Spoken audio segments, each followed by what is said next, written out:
So let's look at a couple of things here. First of all, I mentioned that word demon. I'm going to come back to that. There's a beautiful word in Aramaic. It's in Hebrew. Actually, you've probably heard l'chaim, to life. That word chaya in Aramaic, it's technically pronounced chaya. Sometimes it's pronounced chaya, and I want to get this pronunciation thing out of the way, but you're not going to remember it. Anybody that studied Aramaic, somehow the letter chet, which has a New Jersey sound in there, and the letter hey, which is just like an H, have somehow become interchangeable. But that word chaya in Aramaic, it's the word for life, okay? Life.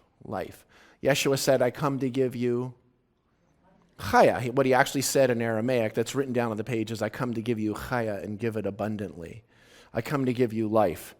So what does that mean? You're going to live longer? Not necessarily. What he's essentially saying is I come to wake you up. I come to hopefully stimulate or inspire you to be firing on all cylinders. I'm going to give you a couple of examples of what the word chaya can mean. Force, strength, power, virtue, mighty work. Nice. That makes me think of the 2 commandments where Yeshua said, it's in 3 different places, Matthew, Mark, and Luke. Sometimes Yeshua is saying it, sometimes the publican is saying it back to him, and Jesus is kind of testing him. But it's love the Lord your God with what? Anybody remember what those are? Heart, mind, soul, and strength. Now, I'm not going to go into heart, mind, soul, and strength right now. But what I will say, heart, mind, and soul. I will say this, soul, the literal translation of the word soul in Aramaic, nafsha, is breath of life. With all of the breath of your life. Is that a little different from soul or psyche? It's a little different. But the word I'm going to look at is chilak, which is the word strength. So what do you think that means? With all your strength. What does that sound like to you? Muscle. Holding on, right? There's a, what's that? Focus. So I'm going to give you a big example of what that really is. You know, we have this sense of, and it's modern exoteric Christianity in a nutshell, is holding on to something. And there could be aspects of focus. What that really meant in Aramaic is what? With all of your, what was the word? Chaya. Life. All of your life energy. Think about that. Such as when he said to love your enemies. There's no word for enemy in Aramaic. The word enemy actually, laboiled bubaikun, put it that way, without strangling myself, literally means to constrict or restrict. So what does that mean? With all, love your enemies or love your neighbor as the breath of your own life. Let's say that we're out in the water somewhere. I'm sure there's water somewhere around here, the Pigeon River, and I push you under the water with no warning. How bad do you want to get up? How bad do you want to get out of there to get that breath of life? That's how you're meant to love others. So, okay, life. So in other words, love that with all of your life. What do you think would be the opposite of life? Death. What does death mean? Nothing? There's a lot of words I throw out there and people are like, I'm like, what does new mean? People go, it's new? It's like, okay. What does death mean? What does life mean? Expansion. Breath. Fullness. Breath, inspiration, fullness. What about death? Closed in. Ooh.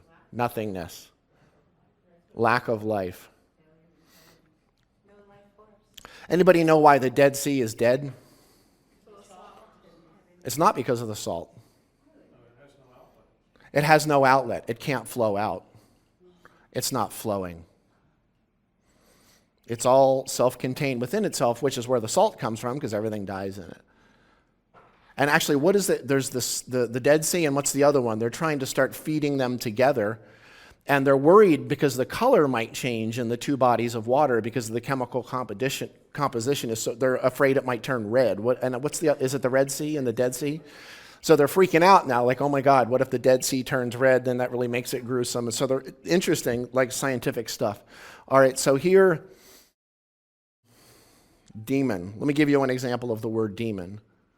You see this little thing here? It's a bowl. This is a demon.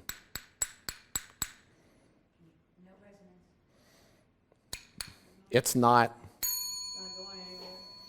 There's no life. It's not ringing.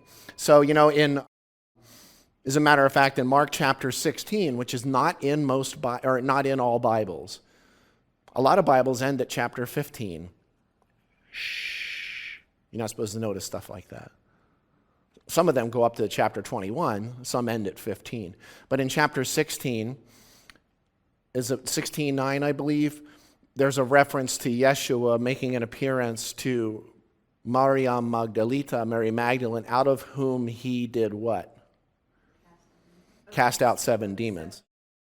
Yeah, well, of course it's a woman. Of course it's a woman that's completely infected. Now that phrase in Aramaic is shabeah, which is the word 7, shiadain, which is the word demon, I'll come back to that, or devils, and then apek. What shabeah means is any kind of a force, any kind of life that's literally not resonating, it's not voicing, it's not speaking, it's repressed, it's suppressed. It's a very simple meaning in Aramaic. Not the idea of this somehow outside demon that comes in and infects the body. We have this, let me put it this way. Let's say we take two 1 square foot patches of grass out in front of the Creative Thought Center, and I take a measurement of all the bugs and the creepy crawlies, the worms, things like that, in both patches, which are about 10 feet apart. Okay, it's probably going to come out right about the same, right? But let's say I take the carcass of a dead bunny and drop it over here on a nice hot muggy day. We've been having those lately. And then I come back in 24 hours. Do you think the bugs and creepy crawly count's going to be higher over here than it is over there? So here's what Christianity has done. It's mistaken the creepy crawlies that infected the site as the demon, when the demon was actually the lack of life, the lack of flow, the lack of movement, the lack of energy at the site itself. It's not open, it's not voicing. The word apek, translated as exercise or cast out, means to stimulate the movement of something, to initiate the voicing, like this. This is what it means to cast out a demon.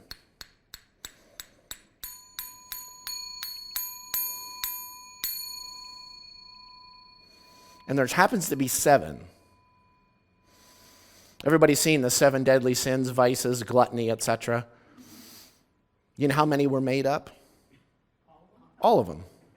They were all made up. All the different versions of them that we've had. Evagrius of Pontus, I believe, was the first one to officially make up the 7 deadlies. And of course, they're all in reference to a woman. And even now, with the big Mary Magdalene movement, she's still referenced in relationship to a man. That's changing, though. That's changing, especially in my work. I've got to say that. But, well, it's always been there in mine. But so you've got those 7 deadlies. Everybody's read the Gospel of Mary Magdalene, right? Yeah. Do you think most Christians have? No, they've probably never heard of it. The Gospel according to Mary Magdalene, the Gospel of Mary, That's the one where she references what those 7 demons were. And she actually calls them this: darkness, desire, ignorance, the exhilaration of death, what beats out of your chest as you're facing death, the foolish words of the realm, the foolish visions of the flesh, and hostility and wrath, which is the quality of each of the 7 energy centers of the body when they're not, bing, voicing. They take on the exact opposite quality.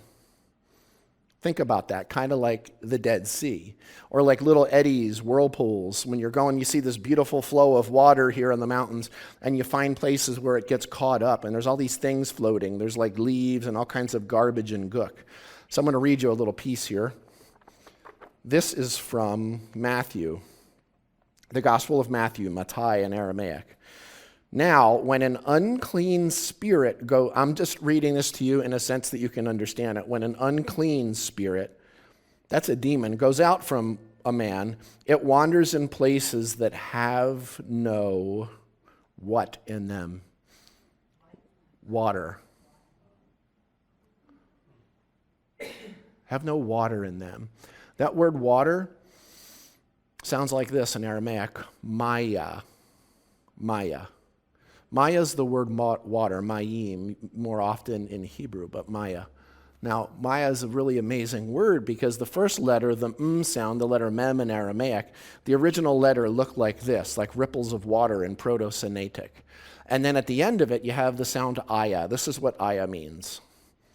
Well, this is one thing that aya means. Aya means something that has no boundary, no beginning and no ending, or something that is always growing like a vine. Aya is the root sound for the word vine in languages across the world that have no geographic connection to each other. Aya. Interesting little piece there. Aya is there at the end of the word water. It's also there at the end of the word heaven.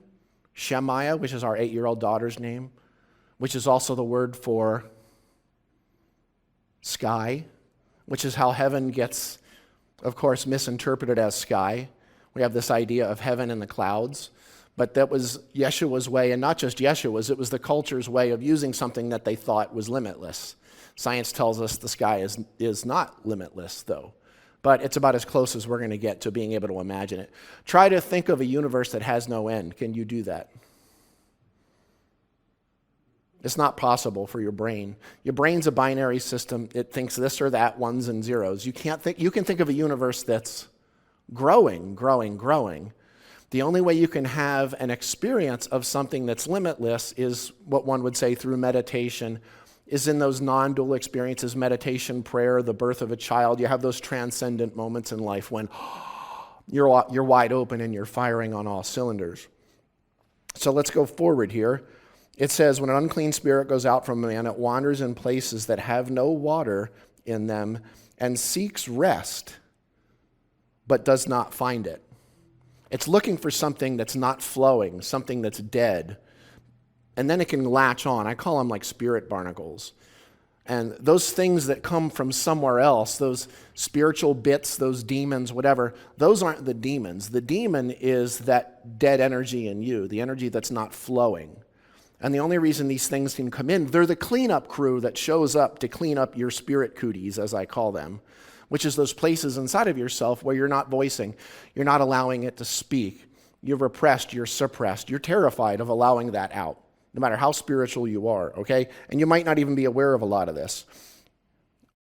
And then it says, I will return to my house from where I came out, and it finds that it is empty and swept and orderly. Then it will, meaning everything's stuffed under and it's nice and neat and clean. All your junk is stuffed underneath the line. You don't have to feel it, and you look very composed. Very composed, very genteel outside, but of course, what's underneath? It finds that it's swept and empty, swept, and orderly. Then it will go and lead 7 other spirits with it who are worse than it, and they will enter and dwell in it, and the end of the man will be worse than his beginning. And then I like this phrase, this evil generation will be like this. First of all, sin was an archery term, chata. You would fire at the target. If you missed the bullseye, but you were still somewhere on that target, that was constructive criticism. The scorekeeper would yell it out and say, okay, you sinned, take another shot, constructive criticism. If you missed the target entirely and your arrow just went totally off target, they would yell bisha, which is the word evil. But let me give you a better example of what bisha means. Bisha means unripe. Unripe, like a piece of fruit. So if I've got a banana, and I've got a stone green banana, I've got a beautiful, fragrant, little flecks of brown banana, and then I've got an oozing, black, oily banana that's surrounded by flies. These 2 bananas are evil, before and after the point of ripeness. Now, what's the thing about ripeness? Like a nectarine. When's the only moment in time you can judge a nectarine as ripe? Can you say it right now at 11:35 on Sunday morning? Can you say this nectarine will be perfectly ripe at exactly 10 a.m. on Thursday? What do you think your chances of success are with that? Zippo. Or let's say you get a rotten, oily nectarine. Okay, at exactly 10 a.m. last Thursday, this was perfectly ripe. The only moment in time that you can judge fruit as ripe is when? Now. And that's what ripeness means. Ripe is the word, there's barakah or tuv in Aramaic, which is the word bless. And what bless means is to be wholly, fully present, ripe in this moment, meaning that you're firing on all cylinders, you're open, as opposed to evil, which is not bad in any way, shape, or form. It simply means you're under or overripe. Maybe it's because you haven't been taking a shower. I don't know. I'm not getting in on that level. But what I'm saying is, I don't know how you'd be underripe with smell, though. I don't know. Maybe too much perfume. I don't know. But covering it up. But what I'm saying is that's what sin and evil is. That's all it was, good and evil. It meant either you're open and awake in this moment, you're flowing, you're expressing life, or you're all shut down. Do you understand what I'm saying? So let me give you some other examples. Well, actually, let me look at this. That unclean spirit in Aramaic is rucha tenpata. What that means is filthy, unclean, or contaminated. What does filthy mean? What does unclean mean? What does contaminated mean? So you've got the little eddy in the whirlpool on the side of the creek, and it's contaminated. It's full of, everybody's constantly talking about the French Broad River being full of E. coli. Kind of makes you want to go rafting, right? So what does that mean if it's unclean or it's polluted? It's what? It's not pure. But is it not pure just because a bunch of demons came from nowhere and grabbed that little bit of water and stopped it from flowing? No, they came in because the energy was already low. And they naturally come in when something's not in flow. Think again of the Dead Sea. Now, I want to give you some other examples of the word life. Save. Have you been saved? We're in the South. There's billboards everywhere, and they're always in conveniently in 17th century King James English, as if Jesus is out there going, "Verily, verily, I say unto thee." One must go to see whatever the current movie is. Do you have any friends that talk like that? Maybe in Asheville, if you've got Asheville friends. Sorry. Gosh, no Asheville jokes today. So save, have you been saved? And my question to that for Christianity is, first of all, you are the ones that are trying to sell us into a cultic, pagan, ritualistic human blood sacrifice, right? So what is it that I'm being, and that's exactly what it is. And it's an old idea that's not original to Christianity. They just took it and made it as gruesome as possible to scare the out of you enough that you'll, yes, toe the line. And of course, you can't prove or disprove it until you die, right? So they kind of got you. That's just a little bit brilliant. Of course, Jesus didn't become only begotten until the 4th century, but we're not going to go there, and it was voted upon. What are you getting saved from? If you truly believe in a oneness, if you do, saved from what? Yourself? Here's another word for that chaya represents in Aramaic. Salvation. Have you received salvation? Think about that. What does that mean, salvation? What is Christianity kind of represented as? We're not quite clear on these things, are we? What about rebirth, renaissance? I had to put something French in. Revivification, revitalization, redemption. All of these are examples of coming to life. They're all examples of this in truth.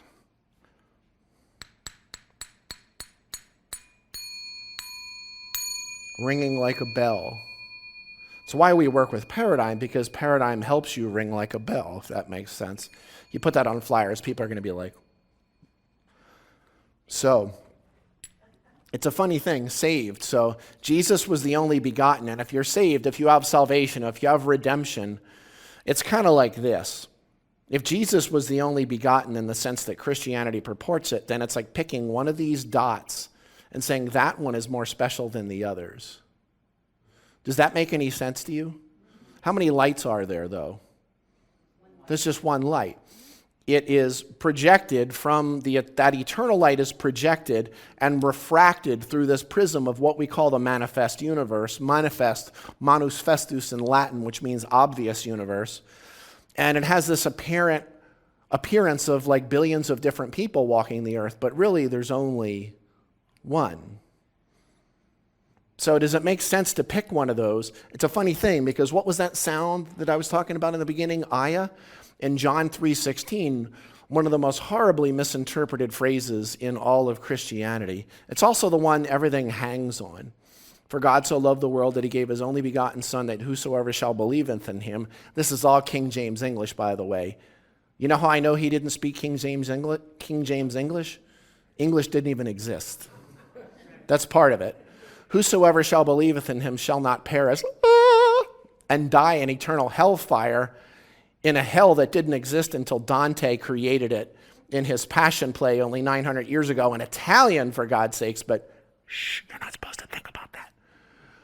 But shall have everlasting life, etc. But that word only begotten, the words monogenes in Aramaic, or excuse me, in Greek, monogenes in Koine. Mono is one. Gones means, without being too creative on a Sunday morning, gona. It means birth or born, only born. Does anybody know when they chose him to be begotten? I kind of said it a little bit already. At the Council of Nicaea in 325 AD. So it was 300 years after his death that they chose that, okay, he's only begotten, meaning he's God manifest. Which means that if he's God manifest, you can't become that anyway. So if you can't become it, if he's only begotten, then he lied to every single one of us. How do I know that? Because there's another phrase he said, you can do all that I have done and even greater things. So either monogenes is incorrect, or he lied, or somebody just made it up anyway, because we really don't know who wrote these things down. But I'm not going to pull the carpet out under you that quickly right now. That word in Aramaic, echedaya, is a word that was in poetry, in Aramaic poetry, for thousands of years before he walked the earth. It means literally yechadaya. The yah sound means aware of, like who, the who within the who behind the who. High awareness. Chad is the word one, and aya means what? Do you remember? Something with no boundary, something that's limitless. Meaning one who is absolutely single, who is limitless, who is non-fragmented, who is one with everything. Which is not the same as the only one born forth. How do you embrace that when you've got all these little things in your system that aren't quite expressing? That's what fragmentation is. What we're saying when you hear only begotten, it's one who's essentially, I can't say that on a Sunday, but I am from New Jersey, so I have this censorship thing that's going, throwing words out the side, little phrases. Eat your own stuff. They've learned to put their arms around those places within themselves that hurt the most. You know, we all have that, you know, when you have days when you feel really up and you can be in a group of people and you're firing in all cylinders. And you know people that are very up and they're always positive, but somewhere back there you can see the trauma. And we all have that on some level. So let me read something to you. This is from a guy named Bill Harris. Bill Harris, he was in The Secret. He was the one in the movie The Secret that talked about the homosexual man who people were constantly putting tacks on his chair, and he would go to sit down and they were making fun of him, etc. But Bill died, I believe, last year. He ran an organization called Centerpoint Holosync. But he put out this little booklet about 15 years ago called The Management of Evolutionary Change that was absolutely amazing, and this comes from that. He says the process of death and rebirth of who we think we are is not inherently painful. It is rather the resistance to the process that causes whatever pain we may feel. It is not what is coming up or resonating that is painful, it is your resistance to it. So why would you resist it? Fear of anything and everything. Fear that it's going to hurt. Fear that it's going to break you down. Feel that you're going to go completely friggin' insane from it. Think about that. I remember having a conversation when I used to go to these, like every first Tuesday and Wednesday of every month, I would be in New York City with Marianne Williamson. She did a Course in Miracles gathering at the New York Open Center. This is going back to like 92 or something. And I did those for about 18 months. And I remember walking with her on Broadway once, and I told her, I'm like, I'm so jealous of you. I'm, 17, 18, 19, I don't remember how old. I'm sure I could do the math in my head, but I'm not in the math state at the moment. And I said to her, I'm really jealous of you. She's like, why are you jealous of me? And I was like, well, because you went into the hospital because of a nervous breakdown. It just happened to you. I'm like, I actually want one, but I don't know how to do it. I don't know how to do the nervous breakdown. And if you ever saw Seinfeld, and Elaine would always kind of hit people back and go, get out of here. She kind of did that. Little tiny lady pushes me back, and then some expletives go flying. And she's like, this doesn't make any sense. And I'm like, yeah, but you were forced to let go. I don't know how to. People ask me that a lot. They're like, how do you let go? How do you let go? And I'm like, well, you let go. Well, no, I'm not saying that. I'm like, how do I let it voice? How do I let it through? Oh, you just let it. But how? I mean, is it this finger and then this finger and that one? But you see, I let all my fingers go, and it's still, I don't know how to let go. I'm like, literally, you just let go. You let it voice. But you know why we don't let it go? We don't let it go because, there's a few things that I've recognized that I'm going to kind of restate here from someone else who I think is doing a lot of amazing work in the world. It might be a surprising person for some people if you know who he is, but number one, he says, there's 4 things he's discovered. 1, that we are wounded. In the New Age, we're not allowed to say that. We're supposed to say we're perfect expressions of crystalline light, regardless of what we really feel. And let me tell you this, that's the old paradigm. It's over. It didn't work. We're dealing with all this slag from the people who were making the statements but not acknowledging what resonated up in response to that. Saying affirmations to convince ourselves of something we already are, rather than using them as a catalyst to remove anything from the system that says we're not. In the words of St. Francis, here it comes, what you are looking for is what is looking.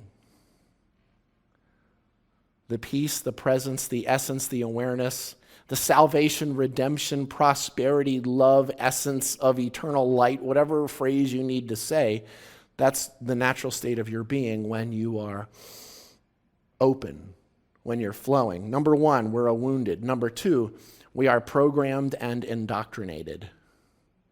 Just a little. That's why it's so easy to bite the hook of an orange-headed monster in a big white house. And that apparent monster knows that.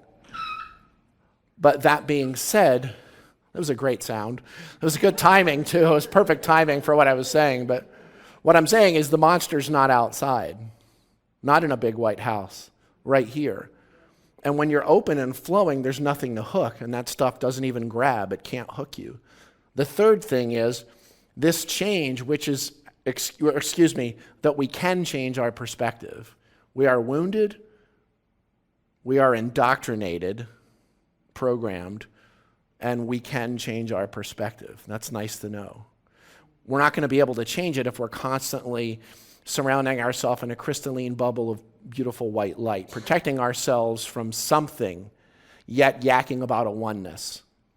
What are you protecting yourself from? If you truly believe in that limitless, non-dual, non-fragmented wholeness, holiness, and oneness, what exactly is it that you're protecting yourself from? And I say this all the time. I'm not saying there's not deep malevolent forces. I've had personal experience with them. They tend to get thrown at me because of what I do. You would not believe the transdimensional entities, whether you believe this or not, who don't want the truth about Yeshua coming out, of what things really meant. You wouldn't believe the legions that want to snuff out anybody that lets something that, because it's tied into the economy, the politics, the religion, and the social structure of our entire planet. All of it. Kind of funny how that works. So the third one, or the fourth, is this. This change, which is our salvation or redemption, will arise from the expression and evolution of our wounds. The redemption, the salvation, the awakening, the life. What are the other words? The rebirth, renaissance, revivification, revitalization, redemption, resurrection, rebirth, I already said, salvation, save. The strength, the force, the power, the mighty works will come as a result of us allowing the wounds to speak. But in order to do that, you have to get to step 1, which is what? Recognition. I've got a problem. I'm powerless to that problem. I need help. And that's where people like mentors come in. Mentors, which is a process I've been doing, mentoring with people for several years now, and then I kind of let it calm down, and now I'm back into it again with people in Australia, the UK, America. I'm going to read from a book called Mentors, How to Help and Be Helped, from a great philosopher, aka comedian, actor, and longtime hellraiser known as Russell Brand. Okay? And he really hits it on the head here. He says, if you survive your childhood with your spirit intact, if you get through the various disappointing institutions unextinguished at some point, if you're lucky, you may have an encounter with an awakened soul, a kindred spirit. It might be a book or a song on the radio, but for your sake, I hope it is a living, breathing mentor. Someone who can see your light and has kept their own light burning.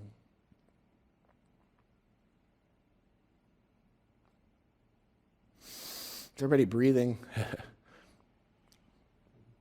As if pulled into a side street in a riot, they take you to one side and say, you have it too, and this is the way out. The ones who were willing to sit with the garbage in their system and stop pointing at the world around them. The orange-headed monsters, the parents, the siblings, the whoever's. And they were willing to, as I say, eat their own stuff, the censored non-New Jersey version of that. Allow it to express. Rather than people who looked to go out there and find some kind of place to fit in the world, they found ways through their own flawed, fragmented expression to be who they are at their most authentic level of being without needing to fit into some kind of cultural norms. And it's funny that he also makes a statement in the book, essentially, that absolute lunacy only looks that way until it finds its own context, finds its place, essentially. I'm going to quote Howard Thurman. Anybody know who Howard Thurman is? Civil rights leader, did work with Martin Luther King. But what Howard Thurman said was this. He said, don't look for what the world needs and seek to fill that need. Find out what makes you come alive. Bah, like a bell. Because what the world needs is people who have come alive. And that's what we're really here for. We are the ones who chose to be here at this exact moment in human history to navigate the cosmic shift. We are the grounding rods for humanity. And the only reason we're not able to be grounding rods is because we're trying to live up to some perfection ideal when it didn't even say, be perfect as your Father in heaven is perfect. That word was gamira in the language of Jesus in Aramaic, which doesn't mean perfect as in no flaw. It actually means whole or complete. And it doesn't say perfect love cast out fear. It says mushalam love, which is whole, complete, peace, shalom, shalom, shlama. Feel that out. But you know, there's another word, that chaya, chaita, chayla.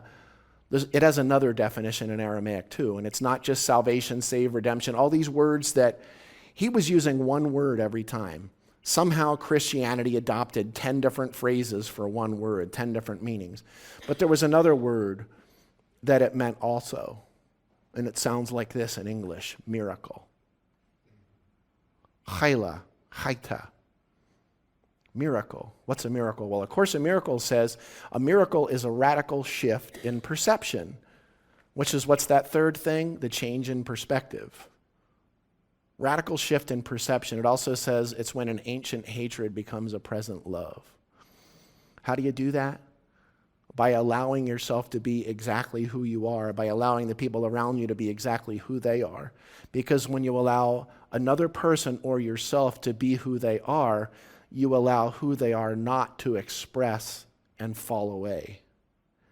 Your resistance to that is the intensification and the rebirth of that over and over and over. And that's actually what hell meant in Aramaic, taulehun. It was represented as the Ouroboros in Greek, Ouroboros in Latin, which is a worm, a serpent, or dragon that consumes its own tail and emits either fire or light.